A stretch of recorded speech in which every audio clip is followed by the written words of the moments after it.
নবী সোমবার দিন আর বৃহস্পতিবার দিন রোজা রাখতেন। কেন নবী সোমবার দিন রোজা রাখতেন? এই দিনে, সোমবার দিনে আল্লাহ তাআলা আমাকে দুনিয়ায় পাঠাইছেন, শুকরিয়া তান স্বরূপ আমি রোজা রাখি। বৃহস্পতিবার কেন রোজা রাখতেন? কয় বৃহস্পতিবার রোজা রাখি, বৃহস্পতিবার সপ্তাহের আমল নামা আল্লাহ তাআলার কাছে পেশ করা হয়, যেন আমার আমল নামাটা এমন অবস্থায় পেশ করা যেই সময় আমি আল্লাহর জন্য রোজা অবস্থায় আছি।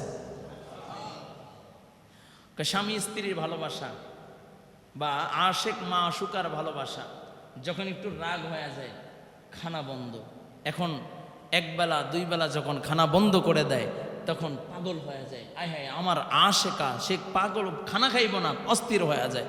ঠিক বান্দার সাথে আর আল্লাহর সাথে প্রেমকে গভীর করার আরেকটা মাধ্যম হলো রোজা।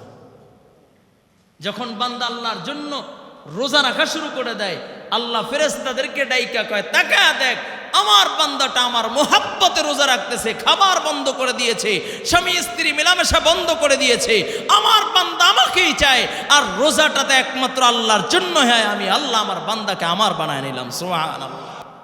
আমিরুল মুমিনিন খলিফাতুল মুসলিমিন হযরত আমার একদিন রাস্তার কন্নারে বৈশা আমার কান্না করে চোখের পানি ছেড়ে ছেড়ে কান্না করে। লোকেরা ডাক দিয়ে বলে, আমর কেন কান্না করো, কিসের জন্য কান্না করো? ওমর ডাক দিয়া বলে, আমি ওমরের কোনো দাম ছিল না, ওমরের কোনো দাম ছিল না। শুধু তাই না, আমি ওমর যখন উট বকরি নিয়ে যখন আমি রাস্তা মাঠের ভিতরে চড়াইতাম, মরুভূমির ভিতরে যখন উট বকরিগুলো চড়াইতাম, উট বকরি যেখানে থাকতো আমি ওমর সেখানে থাকতাম, উট বকরি যেখানে খাইতো আমি ওমর সেখানে খাইতাম।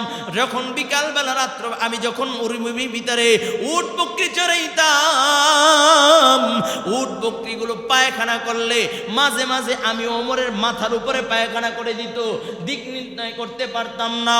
কিন্তু হাবিবি কিবরিয়া নবী মুহাম্মদুর রাসূলুল্লাহ সাল্লাল্লাহু আলাইহি ওয়াসাল্লাম সরকারে দো আলম নবীর হাতে হাত দিয়া, আজকে আল্লাহ তাআলা আমার এত ইজ্জত বাড়াইছে, আল্লাহ তাআলা আমার এত সম্মান বাড়াইছে, আজকে অর্থ পৃথিবীর বাদশাহী আল্লাহ তাআলা আমি ওমরের হাতে তুইলা দিয়েছে। আমি কি ছিলাম আর কি হলাম? এই জন্যই আমি কান্না করছি, আল্লাহ যেন আমাকে জাহান্নামে না দেয়। ওখান থেকে তুইলা আল্লাহ তাআলা যেহেতু এখানে আনছেন, এখান থেকে যদি আবার জাহান্নামে যাই তাহলে আমার মতো হতভাগা আর কপাল পড়ার কেউ নাই। যুবক, একটাবার চিন্তা করেছেন আল্লাহ তাআলা আপনাকে আমাকে কি দামি দৌলত দিয়েছে? ইসলামের মতো দামি দৌলত, কালিমার মতো দামি দৌলত আপনাকে আমাকে দিয়েছে। কালিমার মতো দামি দৌলত পাইয়াও আমি আজকে আপনার আমার আচার ব্যবহার চাল চলন হইল ইহুদিন আচারের চেয়েও নিকৃষ্ট, নাকি ভুল বললাম? হ্যাঁ, অথচ নবী, আমার নবীর দিকে তাকায়া নবীকে দেখা কাফেররা মুসলমান হয়ে গেছে। সুবহানাল্লাহ কইতাম না? আমার নবীকে দেখা কাফেররা মুসলমান হয়ে গেছে। আমার নবীকে কাফেররা বলতে আল আমিন, বিশ্বাসী। যখন আইয়ামে জাহিলিয়াত, ওই সময় আমার নবীর কাছে আমানত রাখতে, আর এখন আমার দেশে তো আমানত দূর কথা, কর্জে হাসানা দিলেও তো বিশ্রিয়ে পাওয়া যায় না, ঠিক কিনা জোরে বলেন?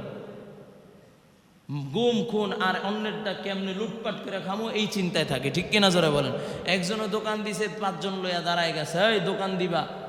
হ্যাঁ দিব। কয় আগে 2 লাখ দিয়া তারপর দোকানদারি শুরু করো। তা তোমাকে নিরাপত্তা দেওয়া লাগবো না? এই জন্য আগে 2 লাখ দিবা, যেন তুমি নিরাপদে দোকানদারি করতে পারো।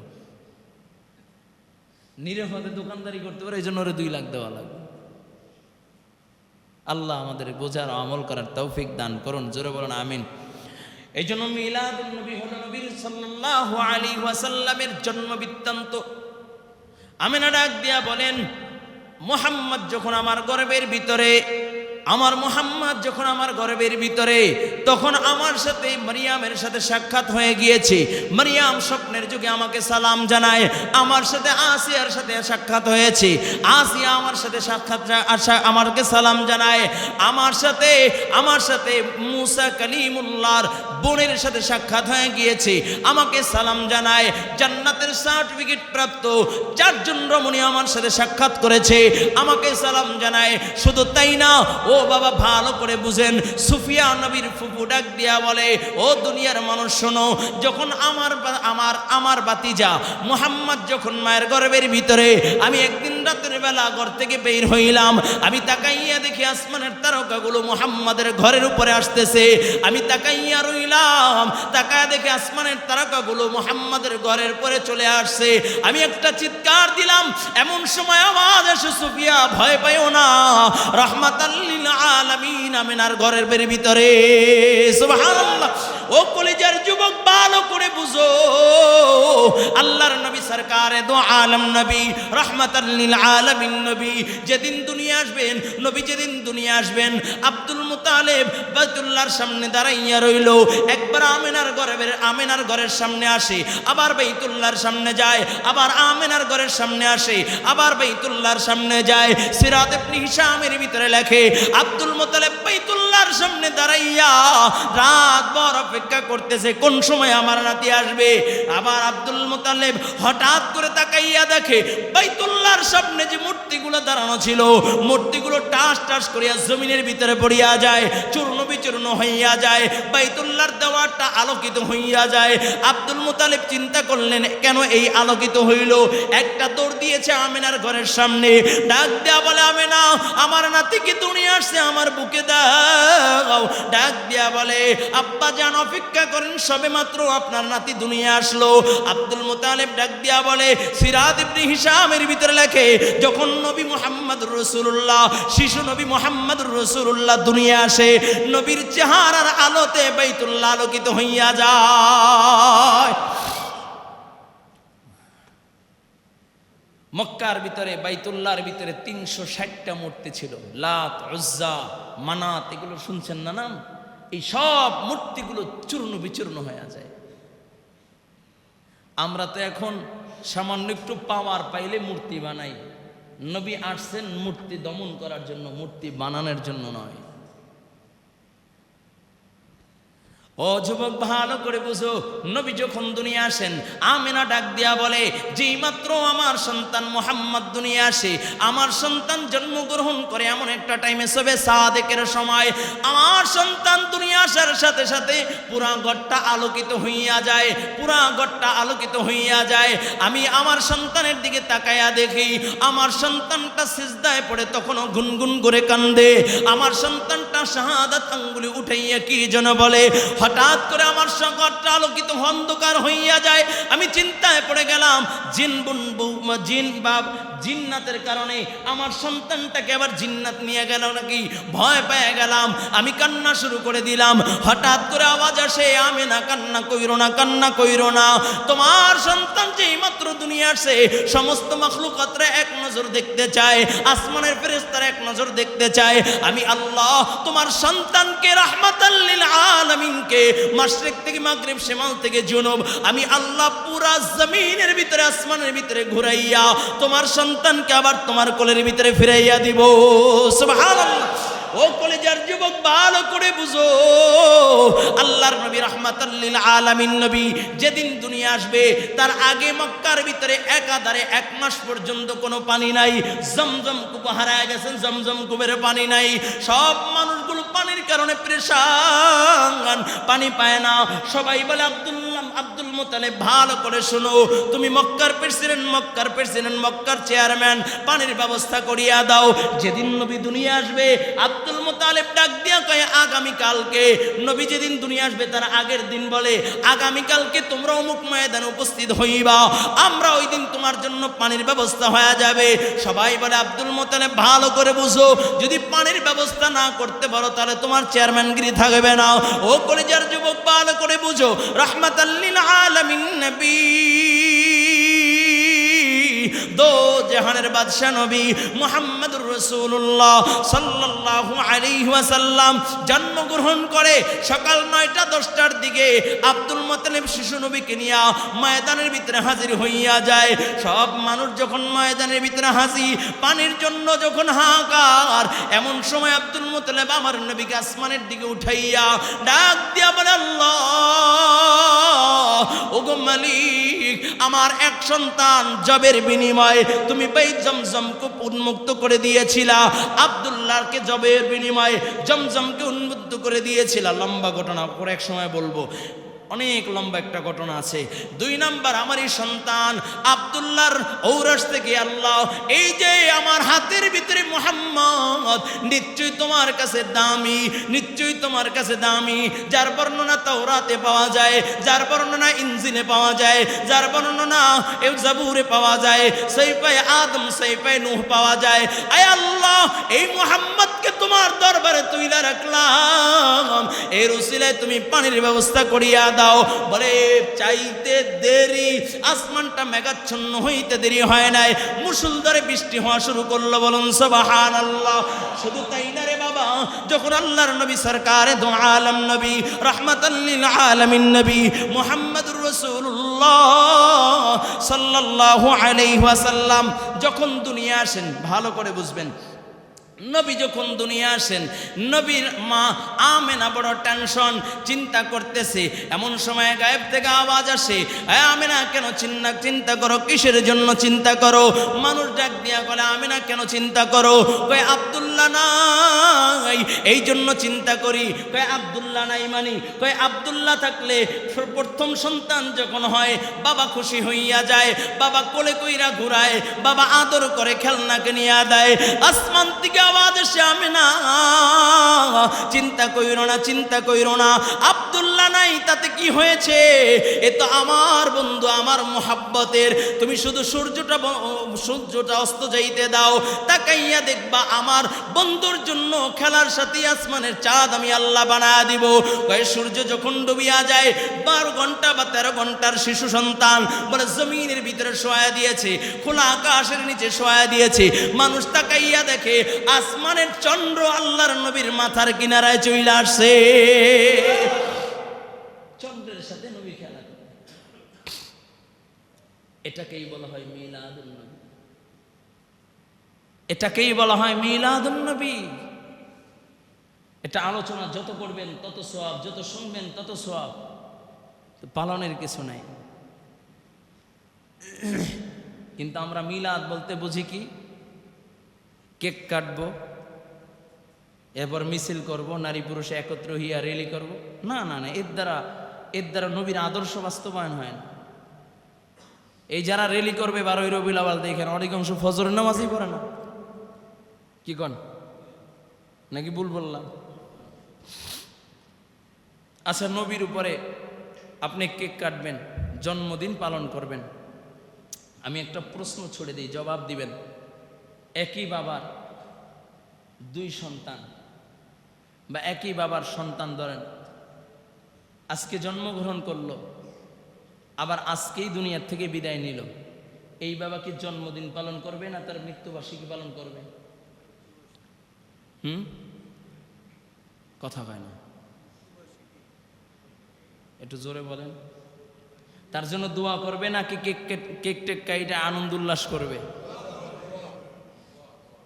বা একই তারিখে ধরেন সন্তান জন্মগ্রহণ করেছে, আবার ওই তারিখে বাবা দুনিয়ার থেকে বিদায় নিয়েছে, তখন কি কেক কাইটা আনন্দ উল্লাস করবে না দোয়া করবে?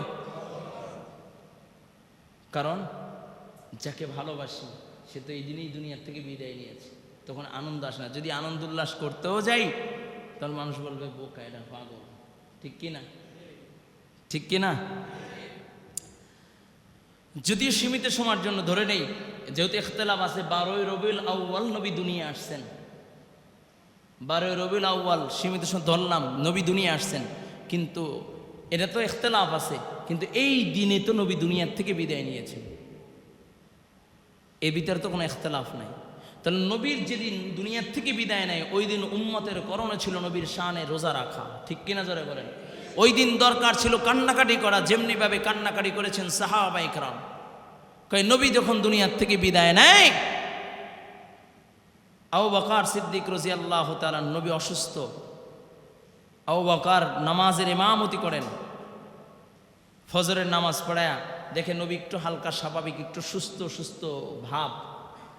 বিদায় নিয়ে আবু বকর বাসায় গেলেন।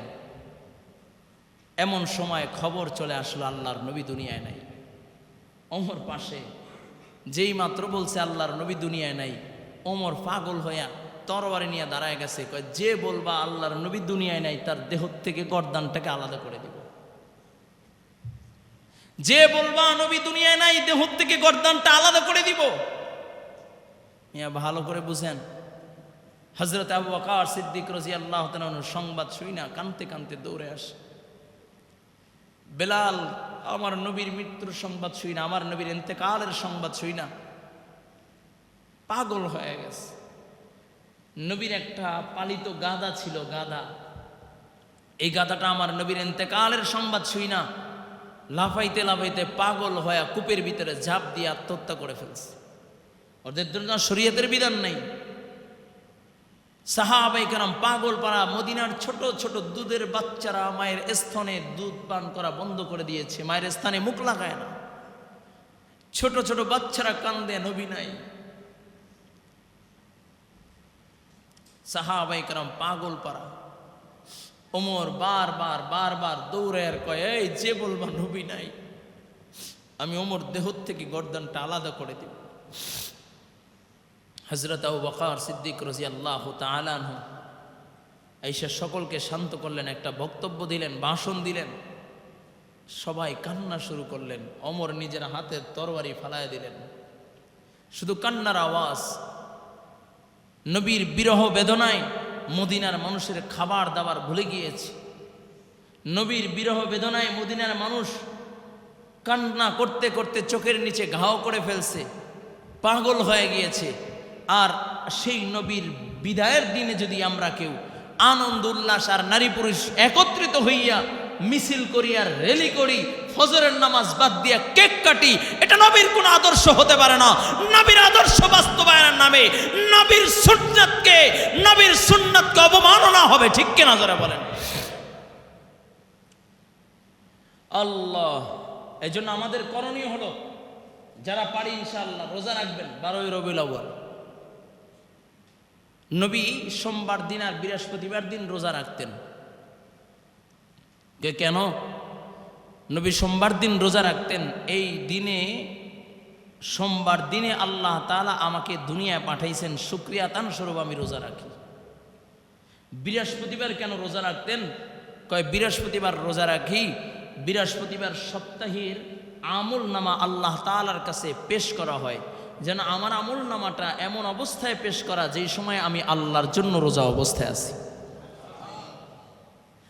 স্বামী স্ত্রীর ভালোবাসা বা আশেক মা আশুকার ভালোবাসা, যখন একটু রাগ হয়ে যায় খানা বন্ধ।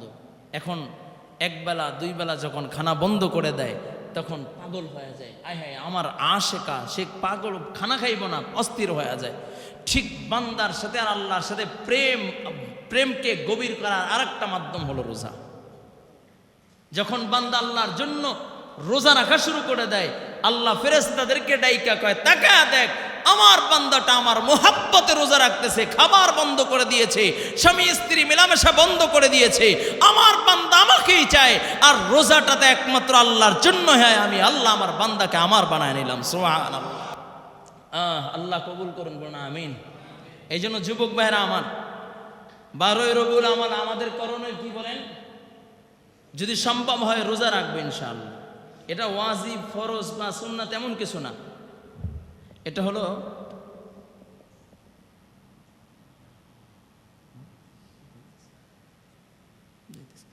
এই জন্য আমাদের করণীয় কি বলেন? যদি সম্ভব হয় রোজা রাখবে ইনশাআল্লাহ। কিন্তু কেক কাইটা ঈদে মিলাদুন্নবী পালন, বললাম না ঈদের মিলাদুন্নবী আলোচনা করেন, বেশি বেশি আলোচনা করবেন। যত বেশি আলোচনা করবেন তত নবীর মহাব্বত অন্তরে আসবে, আল্লাহ তাআলা তত নেকি দান করবে। বলুন সুবহানাল্লাহ। কেন এমন একজন নবী পেয়েছি, নাম বললেও সওয়াব। বলুন সুবহানাল্লাহ। কেউ যদি একবার মুহাম্মাদুর রাসূলুল্লাহ সাল্লাল্লাহু আলাইহি ওয়াসাল্লাম পড়ে, আল্লাহ তাআলা 10টা রহমত, আল্লাহ তাআলা 10টা মর্তবা বাড়ায়া দেয়, 10টা রহমত নাজিল করেন, 10টা গুনাহ মাফ করে দেন। বলুন সুবহানাল্লাহ। কেউ যদি আমার নবীর আলোচনা করে আল্লাহ সওয়াব দেন, কেউ যদি শুনে তাতেও সওয়াব দেন। বলুন সুবহানাল্লাহ। এই জন্য বেশি বেশি আলোচনা করবেন, বেশি বেশি আলোচনা করবেন, বেশি বেশি নবীর সিরাত সম্পর্কে আলোচনা করবেন, নবীর মিলাদ সম্পর্কে আলোচনা করবেন। কিন্তু নারী পুরুষ একত্র হইয়া রেলি করার কেক কাটা থেকে বিরত থাকবো তো ইনশাআল্লাহ? সবাই থাকবেন তো ইনশাআল্লাহ? আল্লাহ কবুল করেন, বলুন আমিন। এই জন্য নবীর মোহাব্বত অন্তরে রাখার দরকার আছে কি নাই? নবীর মোহাব্বত অন্তরে পয়দা হয় এমন জায়গা হলো মসজিদ। কি বলেন? হ্যাঁ, এমন জায়গা কি? মসজিদে আসলে সাহাবায়ে কেরাম মসজিদে আসলে অন্তরের প্রশান্তি পেত। আমরা তো মসজিদে আসলে অস্থির হয়ে যাই, কারণ দুনিয়ার মোহাব্বত দিয়ে কলজা ভরা তো, এই জন্য মসজিদে আসলে ভালো লাগে না। আর সাহাবায়ে কেরাম মসজিদে আসলে অন্তরে প্রশান্তি পাইত। কয় কেমন? সাহাবীর ঘরে খানা নাই, আইসা মসজিদে এসে নামাজে দাঁড়ায় গেছে। সুবহানাল্লাহ কোন।